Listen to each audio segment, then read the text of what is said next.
you look at a Costa Titch, somebody who is of the descent of being European but finds themselves as a descent of an African family, which settles in the continent which is now known as Africa. Now I'm going back to this whole idea of what whiteness truly means. There are people who are born into the skin tone which passes them as white. And those people are white if they claim it, own it, and are either naively unaware or deliberately buy into the idea of their superiority. I repeat, there are those who are naively unaware.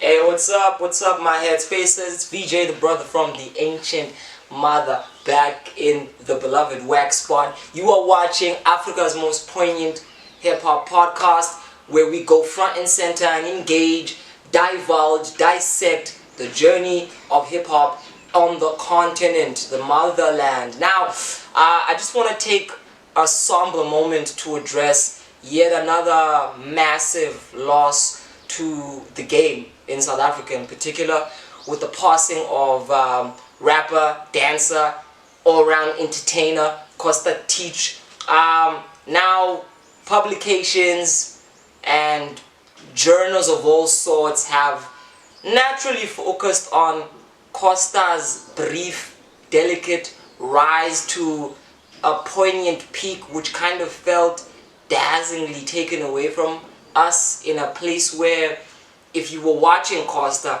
you were interested to see how it all kind of burgeons. So it's natural to see articles that speak of him retrospectively in the sense of what he could have possibly achieved and the very little he left in the game in terms of just bridging this very unique place of being able to go into modern day trap-esque rap while kind of still straddling the line alongside piano, which is not an easy thing to do in a country where the politics of these two art forms seem to almost always be opposed. Rap heads are dedicated at being at odds with piano because of how it kind of emerged as an overwhelming shadow to the demise of rap, and a lot of them still blame it for their own kind of eventual decrease in the South African imagination. Now, Costa for me speaks to something a little bit more deeper, and if you know me, you know I like the deep shit. So I really want us to talk about the subtlety of what Costa represented, because I think we're basically familiar with how he came across. And it's in how he came across that I think we can dangerously reduce Costa to being nothing but a white token entertainer in a black South African pop culture scene. And I think there's something incredibly problematic about that narrative, because it hinges on to whiteness in a way that reinforces whiteness. What am I talking about? We think we're pointing out something really smart when we're saying Costa was a white guy who could do black things. But we're actually pointing out something very stupid, because we don't see that the hand which we're pointing using this kind of objectified idea of whiteness is also pointing back at us in a way where, when we understand what it truly means to be white, there's no way we would actually call Costa Titch white. Now, I can only assume many of the viewers are confused at that. And I understand, because the terms black and white are used every day incessantly in a way that's meant to mean or understood, broadly understood. In fact, I would even say incorrectly broadly understood to mean something akin to skin color. When you say white and black, people think you're actually talking about pigmentation. Now, anybody who knows a little about basic physics will know that out of all the colors in the spectrum, black and white are not there. Black and white are not colors. White is the state of too much light in the spectrum. Therefore, when you actually break down whiteness, all of the colors in the spectrum exist within that. Black is the absence of light. So it is the complete utter darkness of non-local void. What am I saying? I'm saying when we're talking about black and white, we're not talking about colors as you were, the colors of the rainbow, and in attune to the kind of rainbow nation that we're supposed to be. We're talking about ideologies. We're talking about ways of being. People of European descent, people of African descent, people of Indian descent, people of any kind of descent, skin tone wise, all fall under the spectrum that I would term as earthy. All skin tones are in some way resemblance of the earth in some form or the other. Whether you're a caramel or a mahogany or an ebony or an ivory, all of our skin is essentially brown. Even so-called white people are just like light brown. But all of us are brown.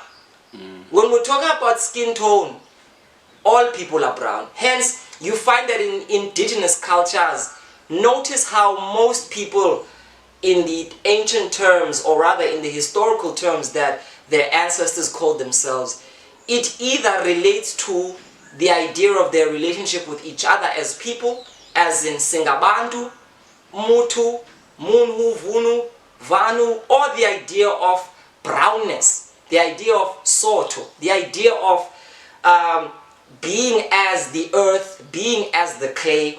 This is something that runs concurrently in many cultural archetypes, because naturally people tend to associate themselves with this relationship of earth and culture. So fast forward into how we understand identity today.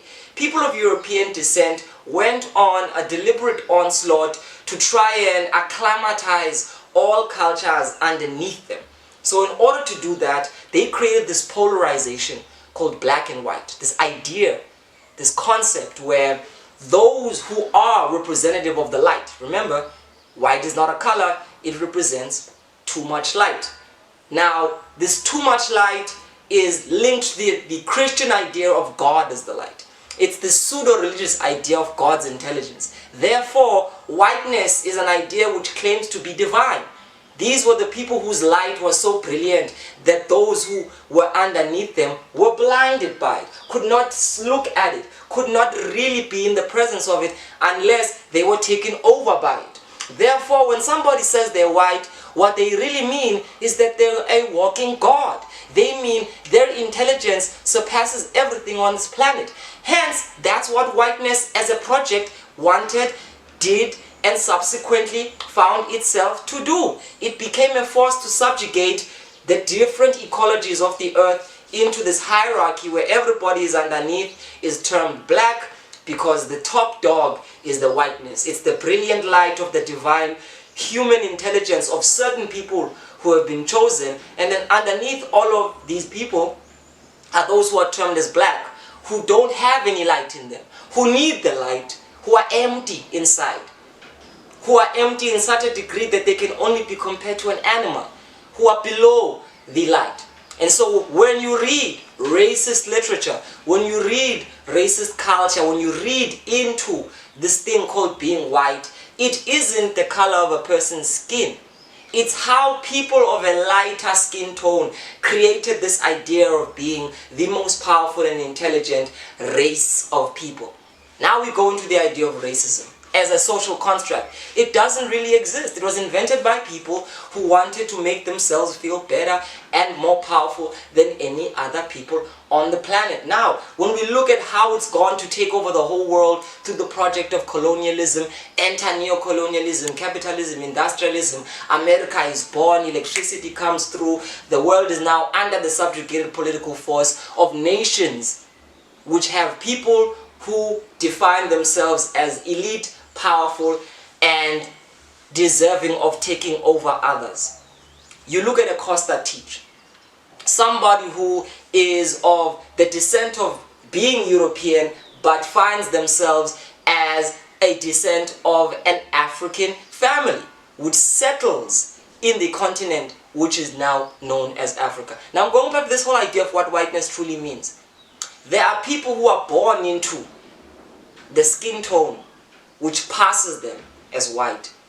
And those people are white if they claim it, own it, and are either naively unaware or deliberately buy into the idea of their superiority. I repeat, there are those who are naively unaware. There are people who, perhaps when we look at a Jack Parrow, whose Africana nationalist identity and his love of rap music puts him in a place where he became the go-to rapper for the Afrikaans demographic of the country. Jack Parrow, I would think, doesn't have an in-depth understanding of some of the political nuances that have to do with hip-hop, blackness, and oppression. And so for him, he doesn't feel like he's appropriating anybody's culture. He doesn't feel like he's doing a disservice nor offending anybody by being himself. But if we really look and investigate into the act of people in whiteness who are unaware of the dynamics of the cultures that they come and are influenced by, this is what reinforces the same capitalist power. So I can't blame a Jack Parrow, but I can criticize him in terms of how aware is he of his privilege as opposed to the privilege of the people, the lack of privilege of many of the people who don't get to buy nor understand the language that he's speaking in his music. Now when we zoom into somebody like a Costa Titch, there is the phenomenon, there is the very, very tempting proposition of saying a white guy that speaks isiZulu or any other indigenous South African language is just trying to buy into the people and the culture. There are white people who do this. What do I mean? There are people who operate within whiteness thinking they are superior, knowing that if they understand your language, they get to denigrate you in your own tongue. And you get to buy into it because you feel related to them by virtue of the fact that they made an effort to learn how you speak. But there are people who understand the context of their whiteness and as a result try to break out of it by learning more about other cultures, by putting it out there that they do not see themselves as better, not through their skin tone, not through their socio-economic background, and definitely not through their intelligence. I'm here to argue that Costa was the latter. Bro, I can get into studio and I can try my best to sound like Drake. I'll never be Drake. Yeah. I'll never sound like Drake. I'll always be, oh, you the SA version of Drake. You know, like this, so, like, it's, you know, like if you watch read the comments on social media and people always comparing South African artists to international American artists. Always, you know, and that's where the beauty comes into it, because if you just reverse the role and look at it the other way, Drake can never sound like Costa Titch. There you go. Facts. And that's actually a fact, all right? Like, he can repeat my lyrics. Yeah, he might even sound doper than I do, but he still sounds like Drake. You get what I'm trying to say? Exactly, you know? So, like, yo, just own your truth, own your uniqueness, you know, and just be different. Like, take what you have around you every day and bring it into the music, and you're gonna, like, you'll get there, bro. How can I argue that? I can only argue that based on what I know of Costa Titch. He's growing up in Mpumalanga, in a small community. He's being around a family that was politically conscious. He is coming to the fruition in South Africa in a way that shows and reflects the fact that he himself sees himself as one of the people. And that's not just kind of some kind of reductionist way to blend in, but to really understand that the difficulty in getting along is in interrogating the differences. And through Costa, I see someone who was beginning to interrogate the differences, using himself as a model to break out of the naive or the deliberate whiteness, to break out of a Jack Parrow on one side who was naive and a Lehua on the other who was deliberate. This trick of using white faces to sell culture which speaks to the black is something that is reinforced within the system of how blackness and whiteness presents itself. Because the white is the divine, they will always attempt to lead those who are not divine, those who are low, those who are base, into the light of their dominion. And they'll go through any means to do that, as long as it secures the fact that the world gets to be white.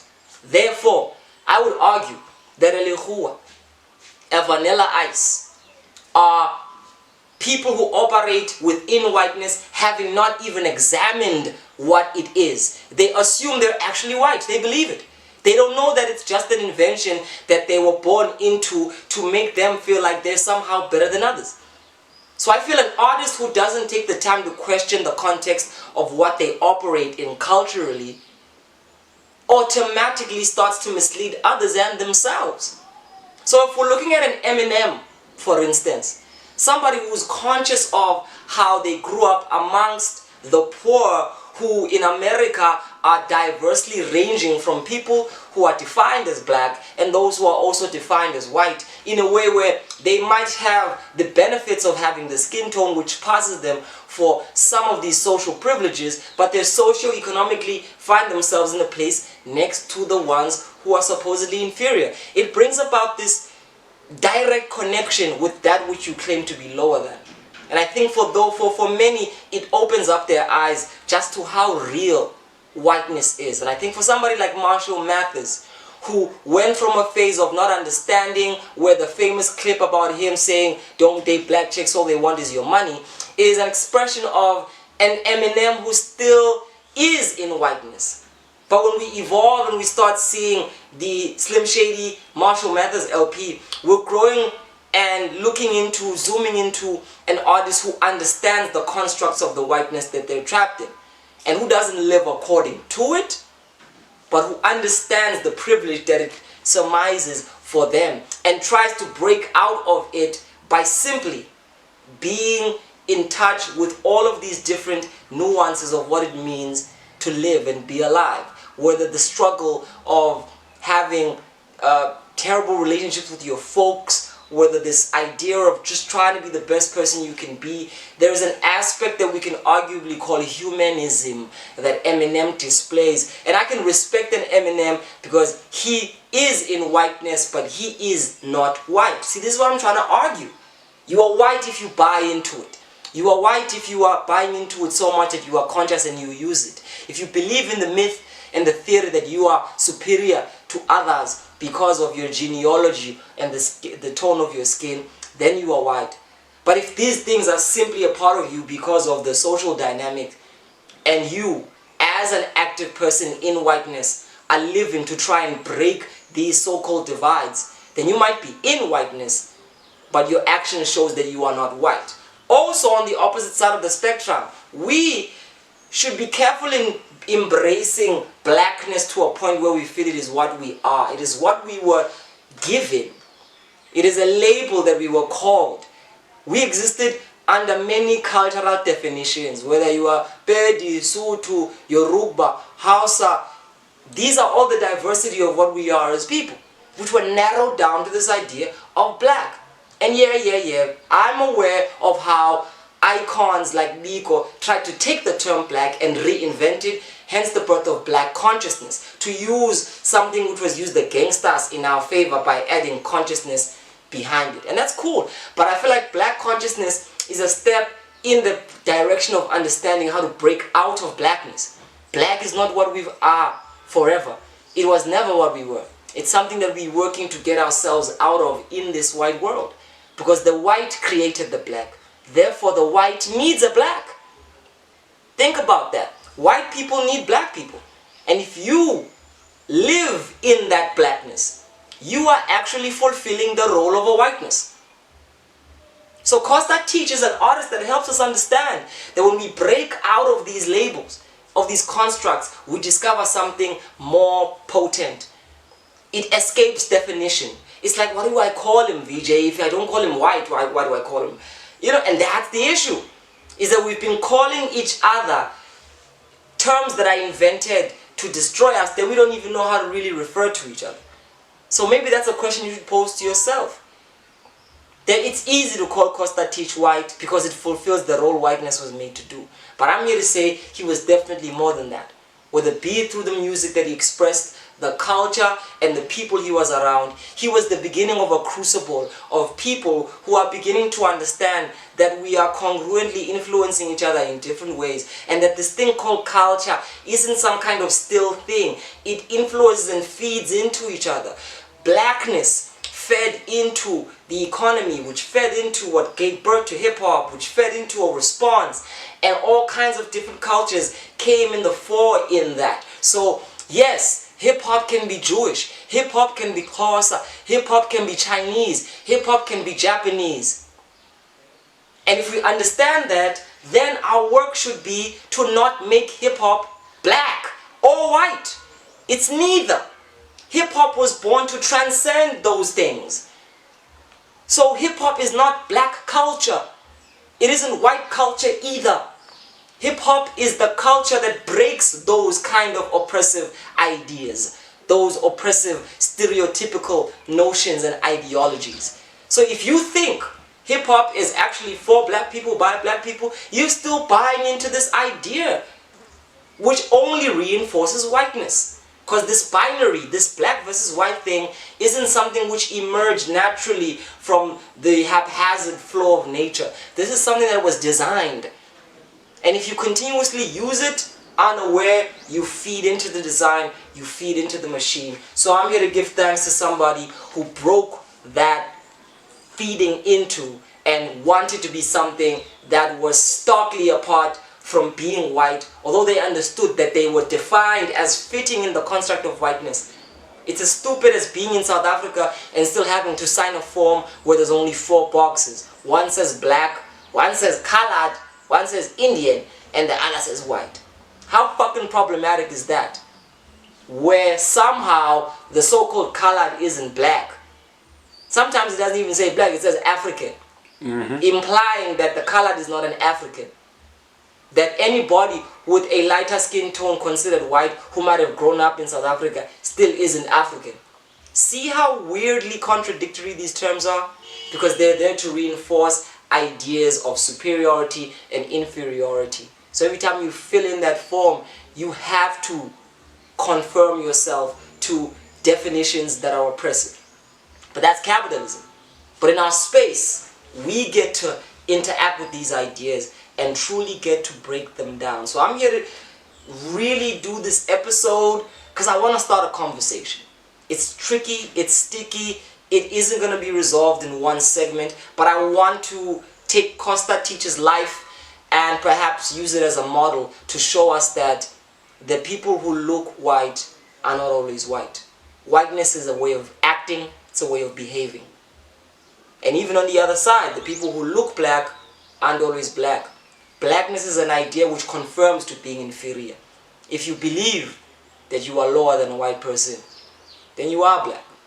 But even in the same time, let's juxtapose it. These people who try to redefine blackness as power, as glory, it's tricky because when you try to take blackness and redefine it as the ultimate, you really are doing reverse racism.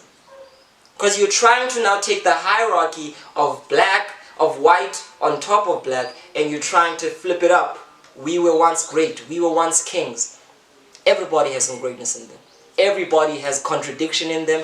And I think if we're still arguing about who invented mathematics and who is the smartest civilization on earth and who are the real people, then we're just feeding into the same idea that destroyed us to begin with. Yeah, it's powerful to see people who resemble our skin tone imaged as kings. But if we're going to use that to buy into this idea that we are greater than others, we're doing the same thing that they did to us, to ourselves and to them.